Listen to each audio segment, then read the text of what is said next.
Umur dah 40 lebih tapi nak kelihatan macam umur 20-an. Boleh ke tak? Okey, ini adalah 7 tips untuk awet muda.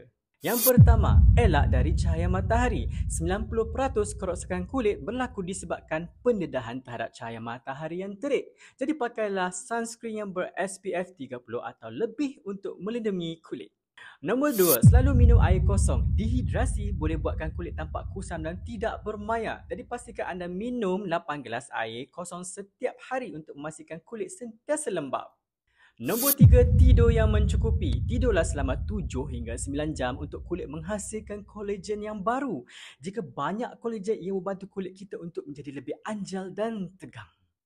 Nombor 4, kurangkan stres. Stres boleh mengurangkan vitamin C, B dan magnesium, malah menghilangkan kolagen di dalam tubuh dan membuatkan wajah kelihatan lebih tua. Nombor 5, selalu bersenam. Senaman memastikan kita lebih sihat dan berat badan berada di julat yang normal. Terdapat kajian menunjukkan senaman yang kerap dapat memperlahankan penuaan sehingga 10 tahun. Wow.